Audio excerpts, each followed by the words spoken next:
누가복음 14장 15절부터 24절에 있는 말씀입니다.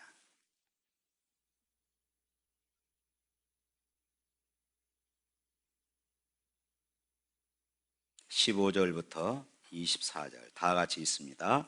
함께 먹는 사람 중에 하나가 이 말을 듣고 이르되 무릇 하나님의 나라에서 떡을 먹는 자는 복되도다 하니, 이르시되 어떤 사람이 큰 잔치를 베풀고 많은 사람을 청하였더니 잔치할 시각에 그 청하였던 자들에게 종을 보내어 이르되 보소서 모든 것이 준비되었나이다 하며 다 일치하게 사양하여 한 사람이 이르되 나는 밭을 샀음에 아무래도 나가 보아야 하겠으니 청컨대 나를 양해하도록 하라 하고, 또 한 사람은 이르되 나는 소 5겨레를 샀음에 시험하러 가니 청컨대 나를 양해하도록 하라 하고, 또 한 사람은 이르되 나는 장가 들었으니 그러므로 가지 못하겠노라 하는지라.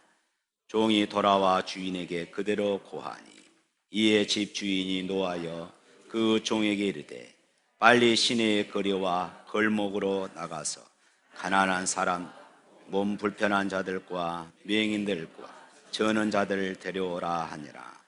종이 이르되 주인이여 명하신 대로 하였으되 아직도 자리가 있나이다. 주인이 종에게 이르되 길과 산 울타리가로 나가서 사람을 강권하여 데려다가 내 집을 채우라. 내가 너희에게 말하노니 전에 청하였던 그 사람들은 하나도 내 잔치를 맛보지 못하리라 하였다 하시니라. 아멘.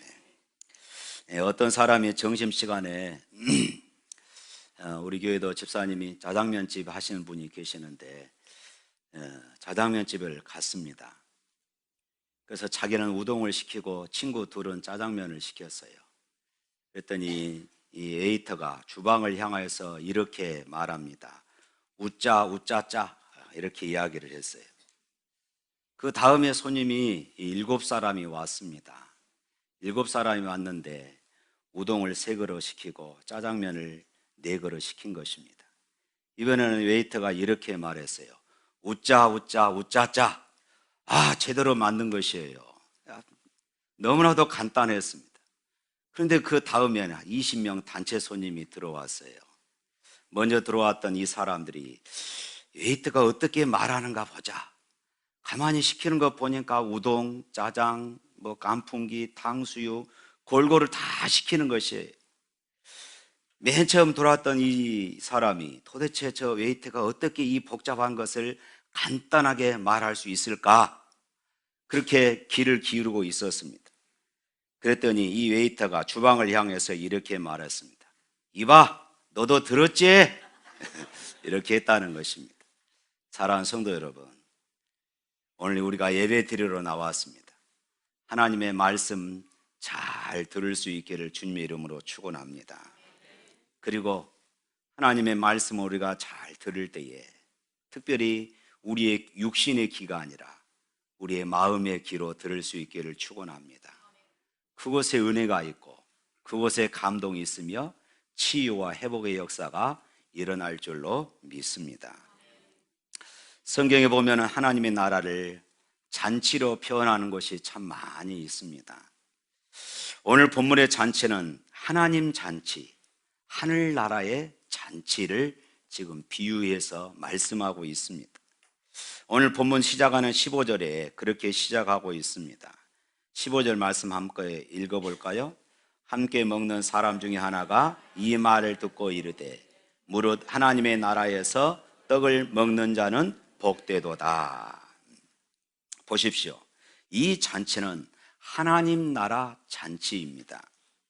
하나님 나라 잔치는 당연히 기쁨이 있습니다. 거기에 감격이 있습니다. 또 흥분이 있습니다. 풍성함이 있습니다. 그러나 하나님 나라 잔치의 가장 큰 특징은 많은 사람들, 모든 사람들이 다 함께 참여해야 한다고 말씀하고 있습니다. 이어지는 16절 말씀 또 읽어볼까요? 이르시되 어떤 사람이 큰 잔치를 베풀고 많은 사람을 청하였더니, 잔치의 생명은 무엇일까요? 많은 손님이 찾아온 것입니다. 그래야만이 이 잔치의 생명력이 있게 되는 것이죠. 손님이 많이 와야만이 그 잔치가 더욱더 의미가 있는 것입니다. 잔치의 분위기는 손님이 함께 만드는 것입니다. 더군다나 하나님 나라의 잔치가 연극 티켓이나 아니면 운동 경기 입장권처럼 제한이 되어 있다면 어찌할 뻔했습니까? 그러나 보십시오.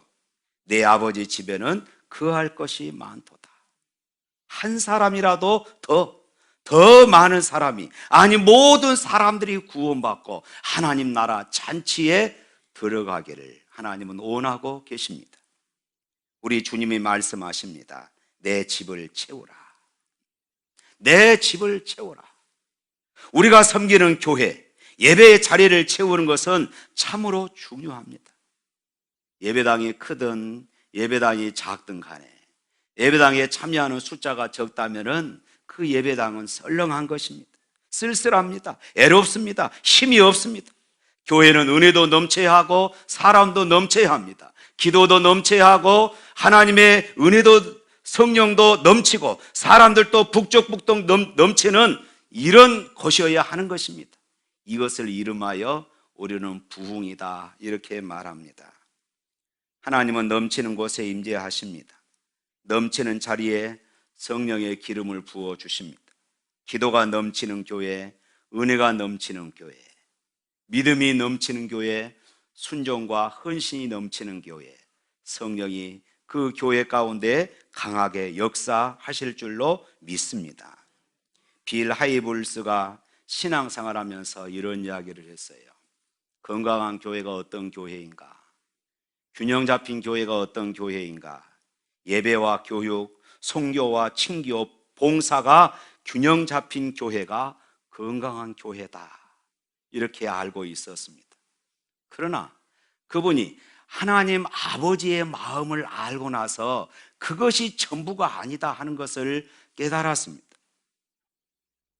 아버지는 이런 영혼들을 바라볼 때에 균형 감각을 잃어버린다는 말씀입니다. 99마리의 우리 안에 있는 양보다 우리 밖에 있는 한 마리 양을 볼 때에 그 아버지는 균형 감각을 잃어버립니다. 오직 잃어버린 그 한 마리를 찾아서 나선다는 말씀입니다. 그러니까 균형이 아니라 초점, 아버지의 마음을 헤아리는 교회가 건강한 교회다. 이분이 이렇게 결론을 내렸습니다. 아버지의 마음, 하나님 아버지의 마음을 헤아릴 수 있는 그런 교회.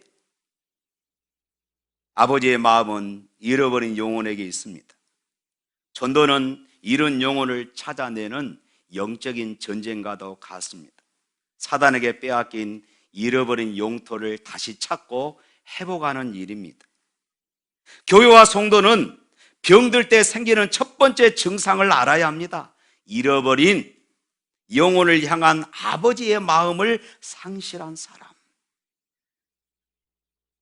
영혼에 대한 안타까움이 없는 사람, 아버지의 마음을 잃어버리고 사는 사람이 병든 그리스도인인 것입니다. 건강하지 못한 사람이에요. 그러나 초점이 회복되어질 때에 능력이 나타납니다. 여러분 어렸을 때에 볼록렌지를 가지고 햇볕을 모아서 종이를 태우는 이런 경험들을 다 해보셨을 것입니다. 바로 그 초점입니다. 태양이 그대로 있을 때는 종이를 태울 수가 없었습니다. 그러나 이 볼록렌지를 가지고 그 태양빛을 초점을 맞췄을 때에 종이를 태울 수 있었던 것입니다. 우리가 초점을 가지면은 아버지의 마음에 집중하면은 잃어버린 영혼들을 향한 뜨거운 그런 마음을 우리가 회복한다면은 하나님께서 거기에 역사하여 주시는 것입니다. 이것이 부흥이라고 하는 것입니다. 부흥을 원하지 않는 사람 누가 있겠습니까? 이 자리에 앉아있는 여러분 모두가 다 우리 교회가, 그리고 한국 교회가, 세계 교회가 부흥하게 될 것을 간절히 소망하실 것입니다. 이 땅의 모든 교회, 특별히 한국 교회는 지금이야말로 부흥을 경험해야 할 때인 것입니다. 샘물교회의 부흥이 이 도시를 살리고 민족을 살리는 그날을 우리는 보기를 원합니다. 할렐루야! 하나님의 사람들 가운데 교회의 부흥을 원하지 않는 사람이 누가 있겠습니까? 영혼 구원에 대한 거룩한 부담감이 없는 사람이 누가 있겠습니까? 그러나 하나님의 백성을 찾기 위해 마을로 거리로 달려나갔을 때에, 직접 우리가 현장에서 한 영혼을 전도하기 위해서 나아갔을 때에 전도가 그렇게 쉬운 일이 아니고 참으로 힘들구나 하는 것을 우리 모두가 경험하게 되어집니다. 오늘 본문의 말씀에도 바로 그런 모습들이 등장합니다. 오늘 본문에 핑계꾼들이 등장하지요. 하나님의 초대를 거절하는 사람들은 1차적인 초대에 이미 응한 그런 사람들이었습니다. 오늘 저와 여러분들이 품는 베스트 태신자를 말하고 있습니다. 첫 번째 사람은 밭을 샀으니 나는 나가봐야 되겠다. 아마 이 사람은 부동산을 구입을 했나 봅니다. 그 재산 관리에 얽매여서 하나님을 만나지 못한 사람들이 우리 주변에 얼마나 많이 있습니까? 두 번째 사람은 소 5마리를 샀음에 가서 시험해 봐야겠다. 사업이 바빠서 장사에 매여서 예배 따위엔 안중에도 없는 그런 사람입니다. 세 번째 사람은 나는 장가 들었으므로 가지 못하겠노라. 첫 번째, 두 번째 사람은 그래도 양해를 구했습니다. 그런데 세 번째 사람은 아무런 사과도 없이 단호하게 통보하고 맙니다. 결혼 생활, 가족과 함께 즐기는 여가 생활, 내저 생활이 중요하지 그까지 신앙, 교회, 하나님이 무슨 소용이 있느냐 하는 이런 소리인 것입니다. 이들 모두 한결같이 핑계의 고수들입니다. 이들은 우선 첫 번째 초대에 오겠다고 이미 답했던 사람들이에요. 또한 이들의 핑계나 변명에는 정당성이 없습니다. 밭을 사고 부동산을 구입하는 일은 계약을 하기 전에 꼼꼼히 살펴볼 일이지 매매가 다 끝나고 난 다음에는 아무런 소용이 없습니다. 소를 사는 일도 마찬가지입니다.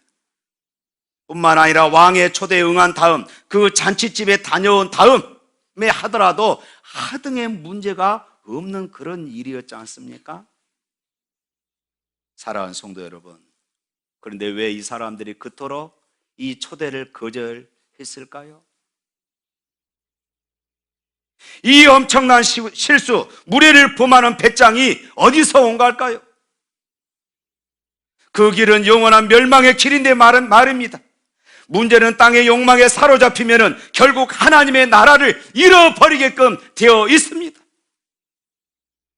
인생의 우선순위가 뒤틀리고 나면은 영원한 세계, 신앙의 세계, 하나님의 나라를 볼 수가 없는 것입니다. 인생의 우선순위가 뒤틀려 버린다면은 하나님의 이 축복의 세계를 볼 수가 없습니다. 오늘날 세상 사람들도 하나님의 잔치에 오지 않으려고 여러 가지 핑계들을 다 대지 않습니까?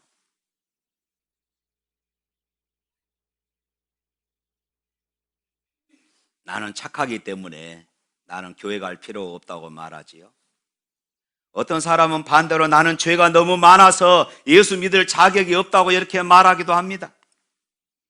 젊은 분들은 아직 예수 믿기에는 너무 젊고 시간이 많으니까 젊었을 때 내 마음대로 좀 해보고 차차 나중에 나이 들어서 내가 신앙생활 하겠노라고 이렇게 말하기도 합니다.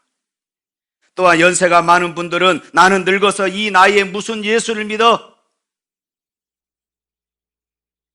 마귀가 와서 시간이 다 지났으니 은혜의 날이 끝났으니 긍휼의 문이 닫혀져서 너는 결코 들어갈 수 없다고 그렇게 속삭이는 것입니다.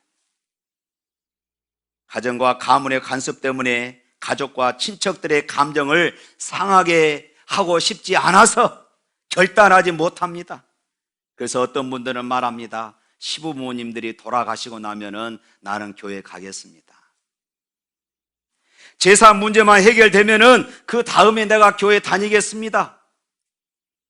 너무 바빠서 좀 한가하면은 예수 믿겠다고 합니다. 예수를 더 알아본 후에 믿겠다고 합니다. 어떤 분들은 이렇게 말해요. 아이고, 교회 다닌 사람들 하는 짓거리를 보면은 교회 다닐 마음이 없습니다. 당신들이나 예수 잘 믿으시오? 이런 소리 저런 소리들로 핑계를 하며 복음을 전하는 것을, 복음을 받는 것을 거절해 버립니다. 사단은 항상 이처럼 핑계대는 일에 사람들을 도우려고 만만의 준비를 다 갖추고 있습니다. 그러므로 우리가 하나님의 천국 잔치에 사람들을 초청할 때에 처음에 그들이 거절할 것을 두려워할 필요가 없습니다. 당연히 그들은 거절할 것으로 알고, 그럼에도 불구하고 오늘 성경은 뭐라고 말합니까? 복음을 전하라고 말씀합니다. 우리 21절 말씀 한번 읽어보겠습니다. 21절 말씀 시작.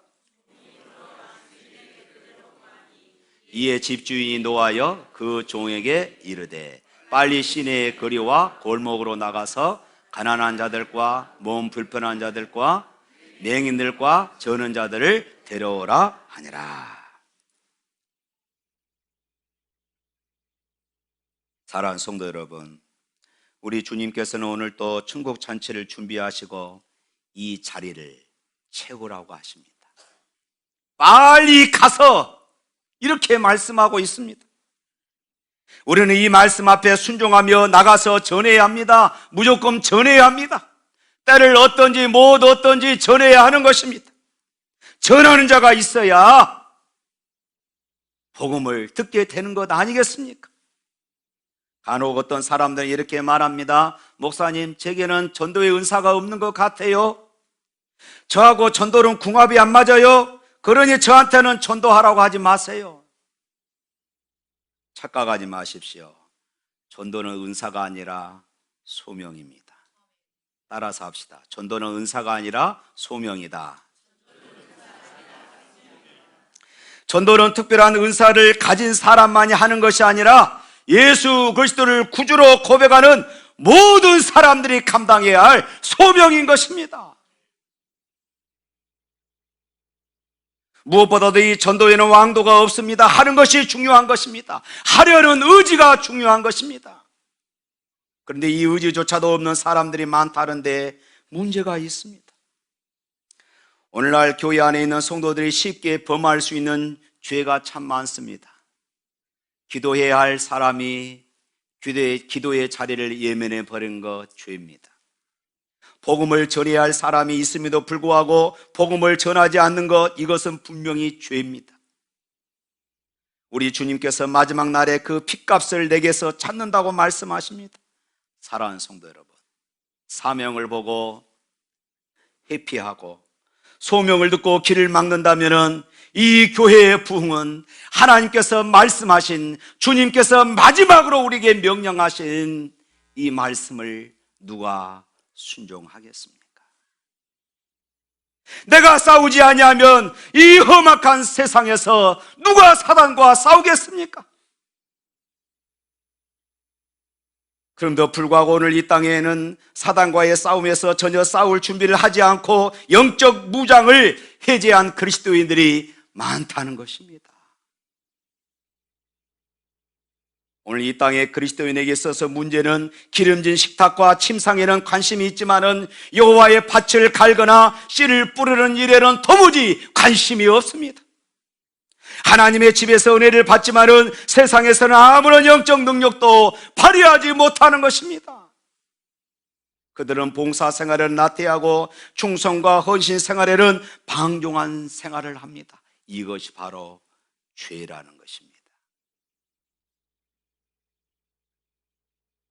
맥스 누케이도라는 사람이 쓴 나보다 나를 더 사랑하시는 주님이라는 책에 보면은 이런 이야기가 있습니다. 어느 날 한 중년 남자의 집에 갑자기 전기가 나갔습니다. 그래서 그는 이 촛불을 켜려고 초를 찾으려고 초가 있는 그 창고로 들어갔습니다. 창고에 들어가서 양초를 찾아서 그 양초를 딱 집으니까 양초가 말을 합니다. 주인님, 나는 아직 불 밝힐 준비가 되어 있지 않습니다. 어떻게 하면 더 큰 빛을 밝힐 수 있을지 연구하고 있는 중입니다. 어떻게 하면 아름다운 빛나는 불을 밝힐 수 있는지 책을 읽고 있는 중인데 나는 아직 이 책을 다 읽지 못했습니다. 다음에 밝히시면 안 되겠습니까? 이 주인은 옆에 있는 다른 양초를 들었습니다. 그 양초가 또 이렇게 말합니다. 주인님, 나는 내가 불을 밝히겠다는 것이 얼마나 중요하며 내가 불을 밝힌다는 것이 어떤 의미가 있는 것인지 깊이 묵상하고 있는 중입니다. 아직 묵상해서 깨어나지 못했습니다. 나중에 묵상해서 깨어나면은 그때 나를 좀 밝혀주시겠습니까? 문득 그 옆에 나란히 서 있는 4개의 양초를 발견합니다. 그 중에 한 양초를 손에 쥐었습니다. 그랬더니 4개의 양초가 동시에 이야기를 합니다. 아닙니다. 우리는 아직 불을 밝힐 준비가 되어 있지 못합니다. 다른 초들의 홀홀 탈 때 우리는 노래를 부르기 위해서 중창단 하음 연습을 하고 있습니다. 결국 어떤 양초도 불을 밝힐 수가 없었습니다. 이 남성은 투덜투덜하면서 창고에서 나왔습니다. 그때 그의 부인이 아니 당신은 양초를 가져오라고 그랬는데 왜 빈손으로 나오느냐? 그래서 이 남편이 자초지종을 이야기했습니다. 그랬더니 부인이 하는 말이 아니 무슨 그런 양초가 다 있죠? 도대체 당신은 그 양초를 어디서 사왔습니까? 가만히 생각해 보니까 그 양초들은 건너 마을 문 닫는 교회에서 사왔다는 것입니다. 아, 그랬구나. 그제서야 이 양초들이 왜 불을 밝히지 않는 그 이유를 알았던 것입니다. 이 말씀이 오늘 우리에게 굉장한 큰 메시지를 주고 있습니다.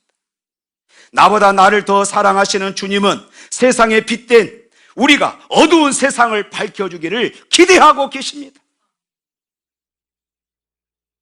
나보다 나를 더 사랑하시는 주님은 나를 태우기를 원하고 계십니다.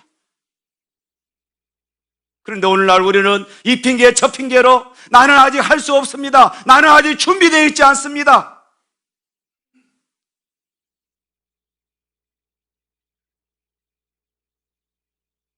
사랑하는 성도 여러분, 보잘것없는 나 한 사람을 구원하기 위해서 하나님께서 얼마나 열심을 내셨는지 여러분 아십니까?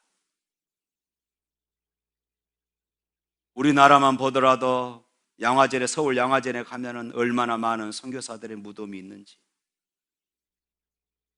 어떤 선교사는 그 가정이 3대, 4대 이르러서 4대까지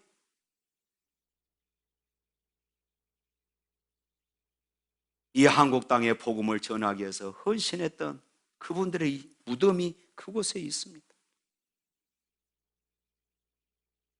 내가 복음을 전하기 위해서 내가 하나님의 자녀가 되기까지 얼마나 많은 사람들의 눈물이 있었고 얼마나 많은 사람들의 헌신과 피 흘림이 있었는가, 이것을 우리는 알아야 합니다.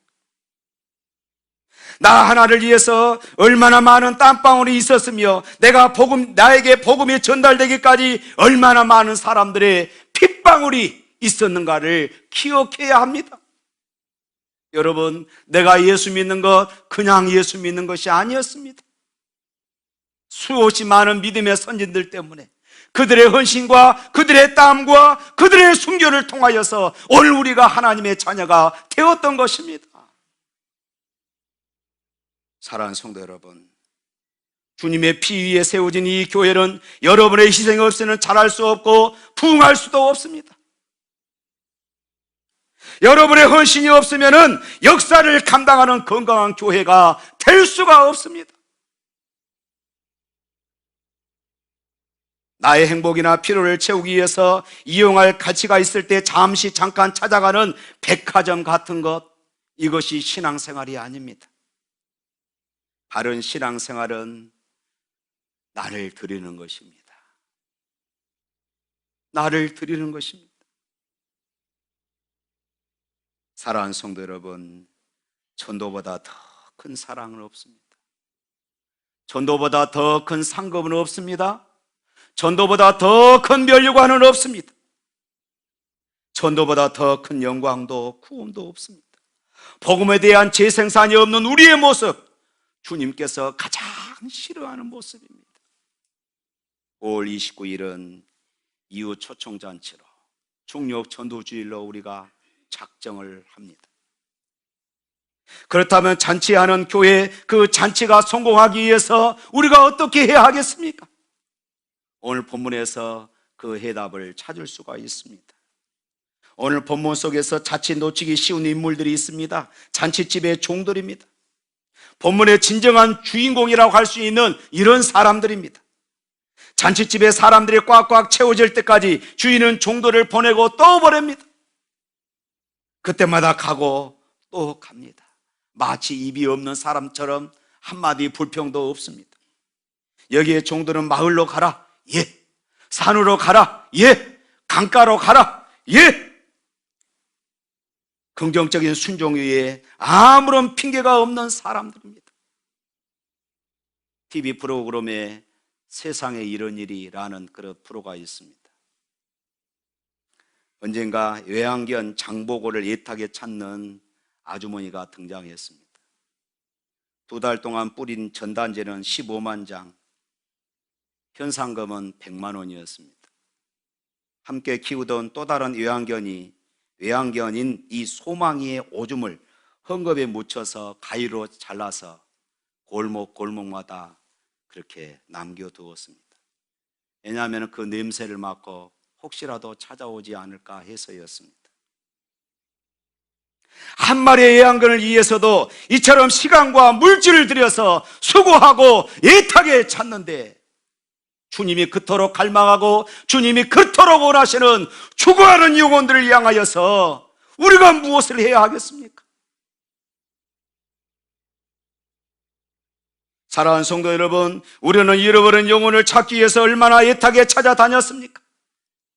하나님의 마음으로 얼마나 애타게 사람들을 하나님의 천국 잔치에 초대해 보셨습니까?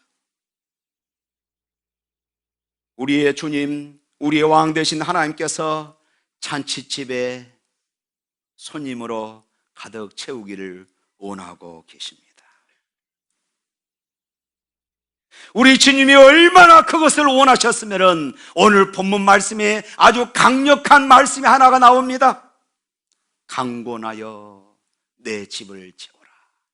강권하여 이렇게 말합니다. 이 말을 쉽게 말하면요, 팔을 비틀어서라도, 그 말이에요. 팔을 비틀어서라도 내 집을 채우라고 말씀합니다. 사랑하는 성도 여러분, 5월 29일은 총력 전도절입니다. 다음 주일은 내가 전도할 사람들을 작정할 것입니다. 여러분, 나는 안 된다 하지 마십시오. 여러분 모두가, 우리 모두가 내가 전도할 사람들을 우리의 가슴에 품고 그들을 위해서 기도하고 그들을 우리가 찾아가서 만나야 할 것입니다. 이번 기회에 내가 한 명이라도 전도하지 못한다면 이것은 부끄러운 일입니다. 예수를 믿는다 하면서도 한 명도 전도하지 못한 사람, 전도의 열매를 갖지 못한 사람, 이번 기회에 한번 힘을 써보십시오. 하나님이 우리와 함께 하십니다. 하나님이 여러분과 함께 하십니다. 준비된 영혼을 만날 것입니다. 교회는 잔치가 있는 곳입니다. 이 잔치에 주인공으로 여러분 모두를 초대합니다.